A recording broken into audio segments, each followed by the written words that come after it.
Bonsoir à tous et merci de choisir Espace TV pour mieux vous informer. Au sommaire, pas question de reconduire les membres du régime déchu dans le gouvernement de transition. Le président de la junte l'a dit ce jeudi alors qu'il recevait les corporations féminines et de jeunesse. Le colonel Mamadi Doumbouya promet également de prioriser les jeunes et les femmes. Après avoir été frappé et ligoté avant d'être relâché, le prêtre de Kindoumaya d'Ankoya invite les nouvelles autorités à prêter une attention particulière à leur situation. Tout est lié à un conflit sur le domaine que l'Église catholique dit avoir légalement acquis et occupé depuis près de 30 ans maintenant. Les détails, c'est dans ce journal.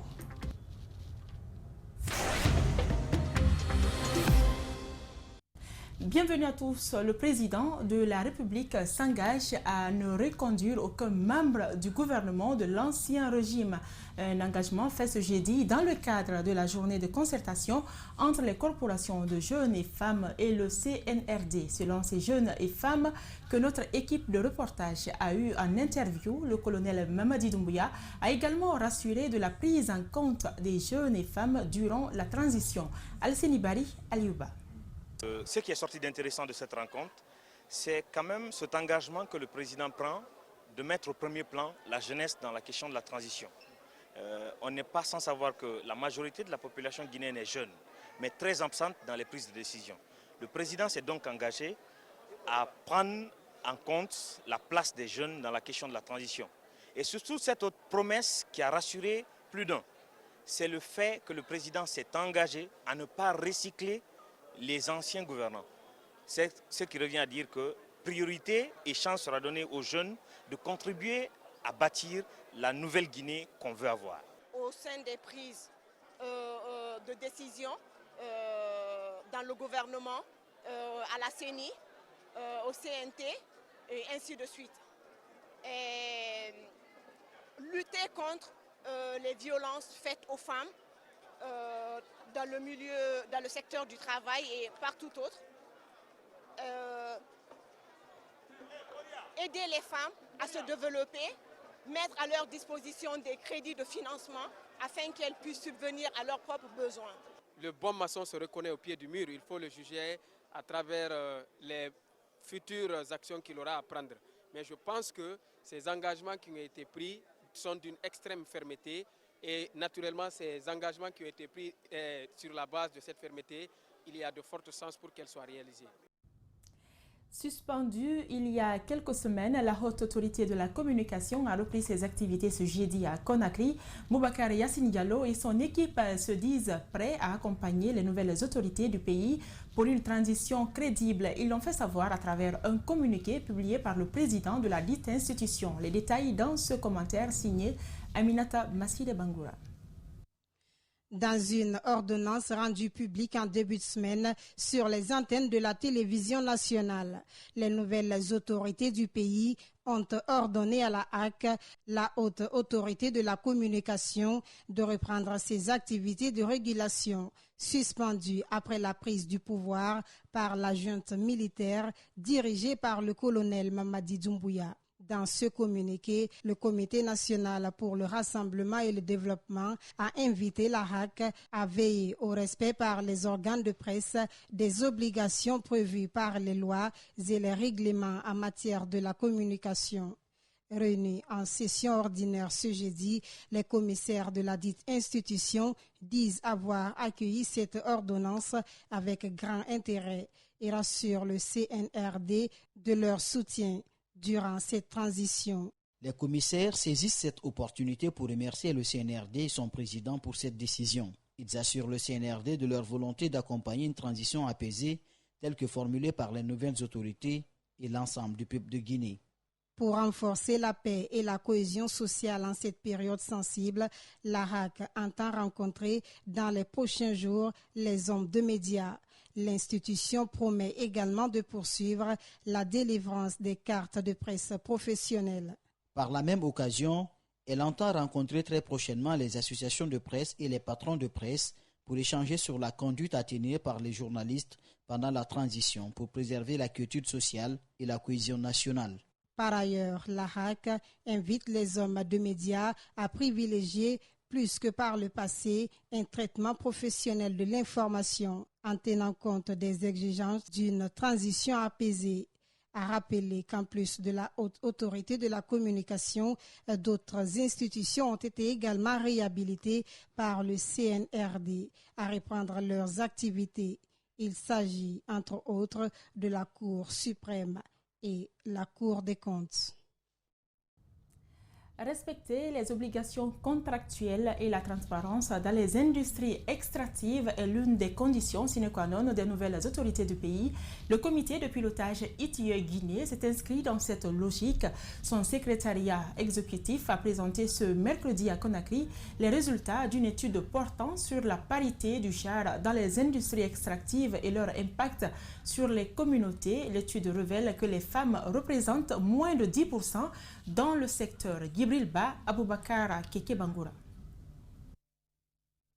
À la suite de la présentation du rapport de validation du processus ITIE, c'est-à-dire l'initiative pour la transparence dans les industries extractives 2016, 2017 et 2018, il a été recommandé à la Guinée de tenir compte de l'implication effective du genre dans les exigences des normes de l'ITIE 2019. Cette recommandation a poussé la coalition de publier ce que vous payez à produire une étude pour évaluer le niveau de représentativité des femmes dans le secteur minier. Saluer l'esprit d'ouverture du CNRD qui a réitéré le respect des principes et des engagements de la Guinée sur les principes de la transparence et de la bonne gouvernance prônés par l'ITIE, l'initiative de transparence dans les industries extractives. Et dans ces normes de l'ITIE, il y a véritablement le respect des droits des femmes. Le respect des droits des femmes, non seulement par rapport aux communautés impactées, mais aussi au niveau des emplois. Les résultats sur la parité dans les industries extractives montrent qu'il y a 9 450 hommes et 750 femmes nationaux permanents dans le secteur. Au visage de ce tableau édifiant, le chemin reste à parcourir. À l'ITIE, nous avons remarqué que c'est une question fondamentale. Si la préoccupation genre n'est pas prise en compte, c'est toute une couche qui est laissée pour compte. Cette présentation de l'étude portant sur la parité du genre dans le secteur minier est une aubaine pour ses participants à l'orée d'un vent de renouveau qui souffle en Guinée. Il est important, à notre avis, que la société civile accompagne ce processus. Et surtout, c'est un processus qui va aller dans le sens de l'inclusivité, mais aussi de l'inclusivité va aussi sur l'inclusivité financière. Vous savez, il y a des mécanismes au niveau de l'ITIE, il y a des mécanismes qui sont aussi dans le code minier, à savoir la redistribution des ressources au niveau des communautés impactées. Les femmes, pour nous, constituent un maillon fort. Et si les femmes ont accès à ces ressources, ça permettrait vraiment d'inverser la tendance vis-à-vis du développement, mais aussi de l'accompagnement des communautés impactées par, disons, l'exploitation minière. Au terme des échanges, les uns et les autres s'accordent pour l'examen régulier des progrès accomplis, le respect de la parité entre hommes et femmes, puis encourager à expliquer les mesures prises pour l'égalité des sexes. Lola, la Société des mines de fer de Guinée, dans son projet d'appui aux communautés riveraines, a lancé ce mercredi une formation des jeunes en technique de recherche d'emploi et l'entrepreneuriat. Cette rencontre de renforcement des capacités a connu la présence des autorités préfectorales. Moïse Bitian-Lama signe ce publi-reportage. Et ils sont au total 200 jeunes venus de la commune urbaine de Lola et des communes rurales de Bossou et des Ors à suivre cette formation. Pour la Société des mines de fer de Guinée, c'est une manière d'outiller les jeunes de ces trois localités dans le domaine de la technique de recherche de l'emploi et l'entrepreneuriat. Nous voulons outiller les jeunes des trois communes à être en mesure de s'auto-prendre en charge en matière d'emploi. Donc l'entrepreneuriat et les techniques de recherche d'emploi sont les deux thèmes de cette formation-là. Et la SMFG, vous le savez, ne cesse d'accompagner les communautés riveraines dans le cadre du développement, du développement économique et social. Donc cette formation s'inscrit dans ce cadre-là. Les autorités préfectorales ont remercié la Société des mines de fer de Guinée pour l'initiative. Elles sollicitent également que les autres sous-préfectures soient impliquées dans cette formation.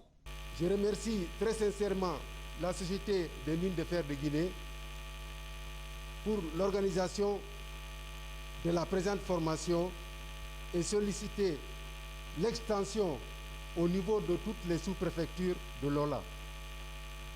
En ayant l'espoir que cette rencontre sera une aubaine pour la jeunesse de Lola. Pour les agents intermédiaires entre la société et les communautés, cette rencontre permettra à plusieurs jeunes de se prendre en charge et savoir comment se comporter sur le marché de l'emploi. C'est pour cette raison que la Société des mines de fer a cru devoir organiser cet atelier de formation pour les mettre au même niveau en matière de recherche d'emploi, en matière de montage de projets, pour qu'ils soient outillés afin de chercher l'emploi. La société minière ne peut pas employer tout le monde à la fois. Il y a les emplois directs et les emplois indirects. Les emplois indirects, c'est appuyer les gens à se prendre en charge eux-mêmes afin de subvenir à leurs besoins. À rappeler que cette rencontre de renforcement des capacités des jeunes se déroulera pendant 1 mois en séquence pour mieux outiller ces jeunes de la préfecture de Lola. Nous signons pour les droits de l'homme. C'est sous le thème que l'humanité célèbre en ce 23 septembre la Journée internationale des langues des signes. L'objectif est de promouvoir l'identité linguistique de la communauté sourde et de sensibiliser l'opinion publique sur l'importance des langues des signes pour la pleine réalisation de ses droits fondamentaux. À Conakry, c'est le réseau guinéen des organisations de personnes handicapées pour la promotion de la Convention internationale sur les droits des personnes handicapées qu'il a célébré. Suivez le public reportage de Gina Bangoura et Ibrahim Souma. Ils doivent aussi gérer les postes de responsabilité, se lamente-t-il. Adoptée par les Nations Unies en 2017, cette journée du 23 septembre est l'unique occasion de soutenir et de protéger l'identité linguistique et la diversité culturelle de toutes les personnes sourdes et malentendantes, ainsi que l'ensemble des personnes qui utilisent la langue des signes.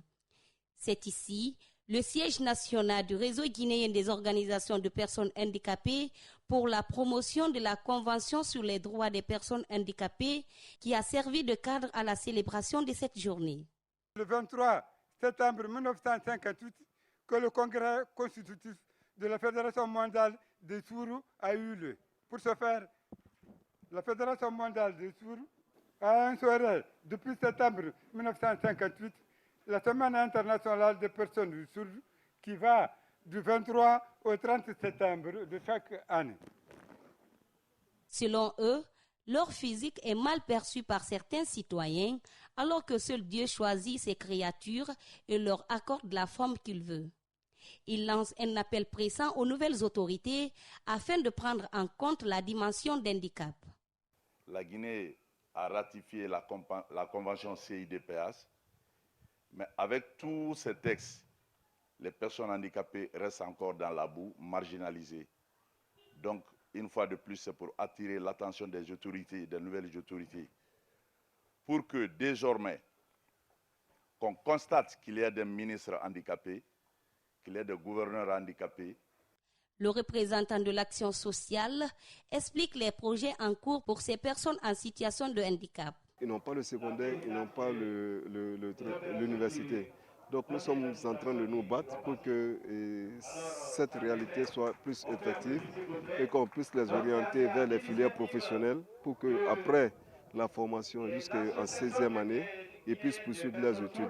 Au cours de la célébration, tous ces citoyens éligibles se sont fait vacciner contre le Covid-19.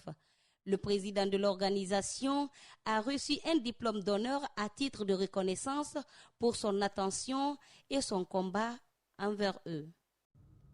Je vous l'annonçais au sommaire, le conflit opposant les populations de Kindoumaya dans la préfecture de Koya au prêtre du monastère situé dans la localité prend une tournure dans la matinée d'hier mercredi. Un prêtre du monastère aurait été roué de coups, ligoté et séquestré par des habitants venus occuper une partie du domaine conflictuel. Ces prêtres vivant désormais dans la psychose et la peur demandent aux nouvelles autorités d'agir afin d'éviter le pire. Suivez les détails avec André Mossier-Milimono et Ibrahim Souri Kamara. Cette affaire est loin d'atteindre son épilogue, alors que la justice a déjà tranché entre les deux parties. Dans sa décision numéro 97 du 21 juillet 2021, le tribunal de première instance de Koya indique que ce domaine appartient à l'église de Guinée. Hier mercredi matin, un groupe de villageois serait venu confisquer une partie de ce domaine. Ce prêtre qui a voulu s'opposer à leur volonté a été roué de coups et ensuite séquestré. J'ai demandé qui leur a donné le droit de faire les travaux là-bas. Donc à ce moment-là, ils m'ont attrapé, ils ont commencé à frapper, rouer de coups, les verres que je portais, c'est resté là-bas. Donc les chaussures, ils ont enlevé, ils ont pris le vêtement, le t-shirt que je portais, ils ont déchiré. Ils m'ont traîné dans tout le champ jusqu'au district, au chef du district, la maison du chef du district de village de Kendoumaya. C'est là qu'ils m'ont cloué au sol et ils ont commencé à prendre des photos. Donc j'étais séquestré chez eux pendant près de 2 heures. Selon le responsable du monastère, les moines sont victimes de plusieurs attaques ces derniers temps ici à Kendoumaya.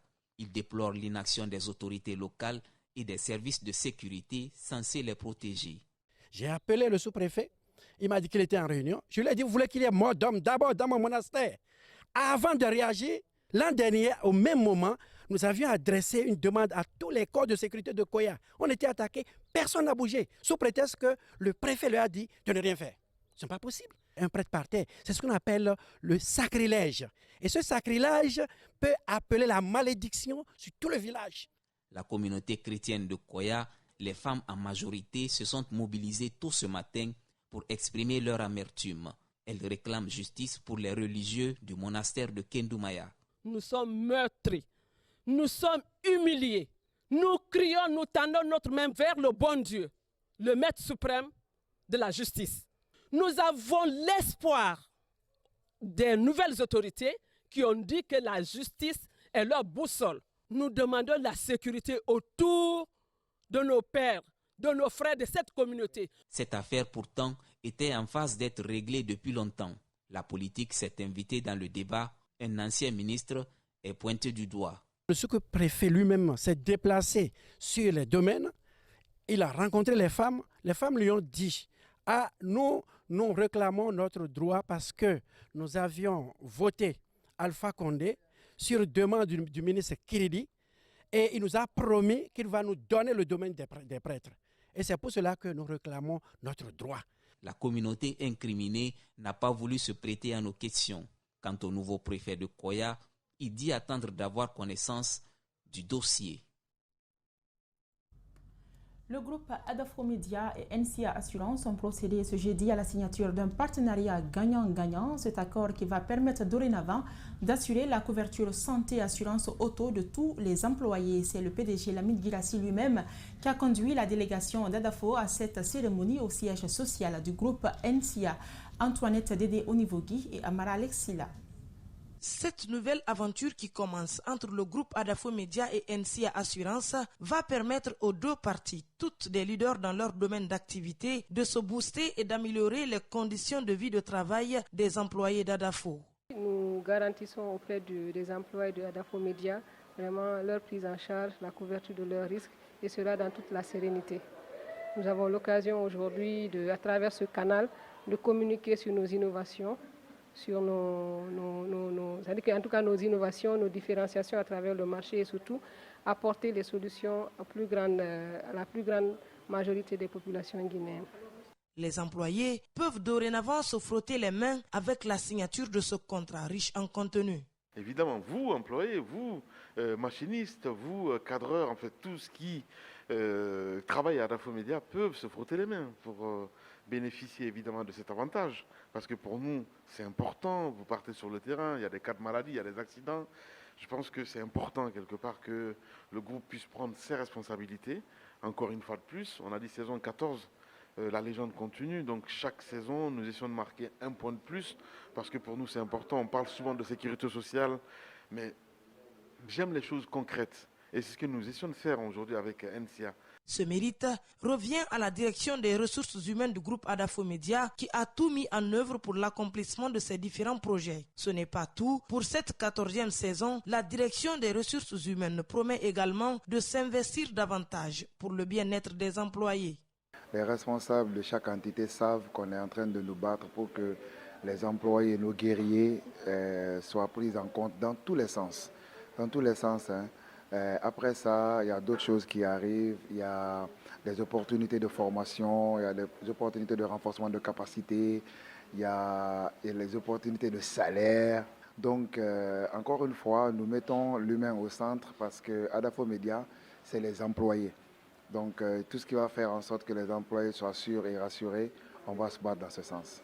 D'une durée d'1 an renouvelable, ce contrat formalise l'engagement réciproque des partenaires à mener les actions définies conjointement. Il est donc temps d'explorer le meilleur de l'assurance avec NCA. Voilà, c'est la fin de ce journal. Merci de votre aimable attention. À 22h, vous serez en compagnie de Bint Chaloub pour la grande édition. Bonsoir.